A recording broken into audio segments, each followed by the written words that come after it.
हमारा वाला ट्रम्प को खुश करने के लिए कुछ भी कर रहा है, लेकिन जो कह रहा था हमारा ऑपरेशन सिंदूर अभी भी जारी है, ऑपरेशन सिंदूर जारी है, 7 दिन में चौथी घटना हिंदी के दैनिक अखबार में छपी हुई है।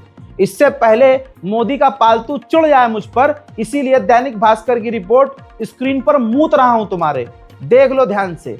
जम्मू कश्मीर में एलओसी के पास दिखा पाकिस्तानी ड्रोन, सेना ने अब जब एंटी ड्रोन सिस्टम एक्टिव किया तो पाक की ओर लौट गया। 7 दिन में चौथी घटना है। मैं कह रहा हूं जब तुम अलर्ट पर थे, जब हमारी फौज अलर्ट पर है, पहले ही दिन पाकिस्तान से साला चाहे कोई कबूतर आ रहा हो, तुमने उसे पकड़ा क्यों नहीं?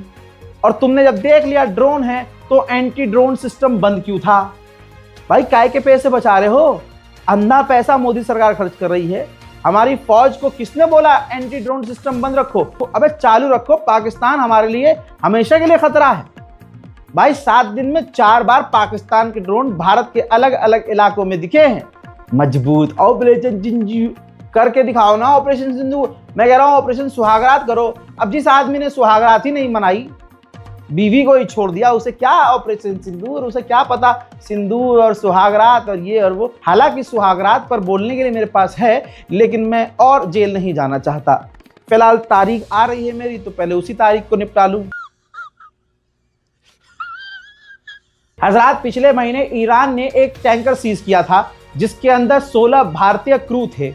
अब वो सब ईरान की जेल में हैं और भारत ने कई बार फेस टू फेस मीटिंग में ईरान से कहा है कि हमारे उन 16 लोगों को रिहा करो और उनके घर वालों से बात कराओ, या फिर आप रिपोर्ट देख लीजिए, या फिर आप हमें काउंसलर एक्सेस दीजिए ताकि हम उनके लिए वकील या उनकी कोई मदद के लिए, कानूनी मदद के लिए वहां अपना रिप्रेजेंटेटिव भेज सकें। यहां तक कि ईरान ने सामने से कह दिया है कि हमने जो 16 लोगों को गिरफ्तार किया है, हमारे देश के कानून के हिसाब से अभी न्यायिक प्रक्रिया चल रही है। हजरात, डोनाल्ड ट्रंप ने कहा मोदी जी सीज फायर कर लो, मोदी जी ने सीज फायर कर लिया।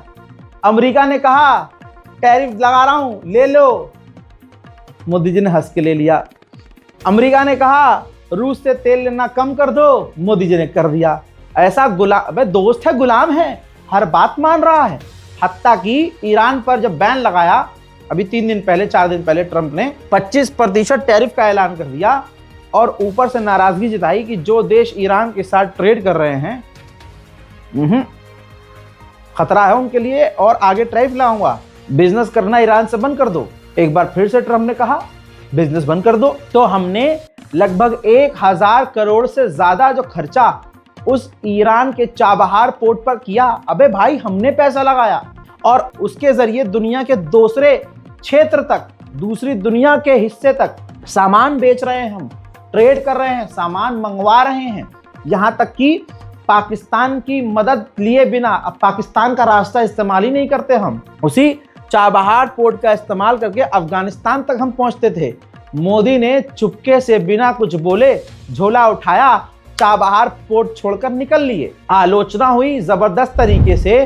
तो ये देखिए रिपोर्ट ये आई कि उल्टा ये देखिए सेल मिट्टी का खेल। ये कह रहे हैं, भारत के विदेश मंत्रालय ने कहा है कि चाबहार पोर्ट के लिए हम अमेरिका से बात कर रहे हैं। लीजिए, कोई बात नहीं कर रहा है लेकिन हर बार थप्पड़ मारता है हमें और हमारे मोदी जी पहुंच जाते हैं, हम बात करेंगे। पूरी तरह से मोदी सरकार अमेरिका की गुलामी करती नजर आ रही है।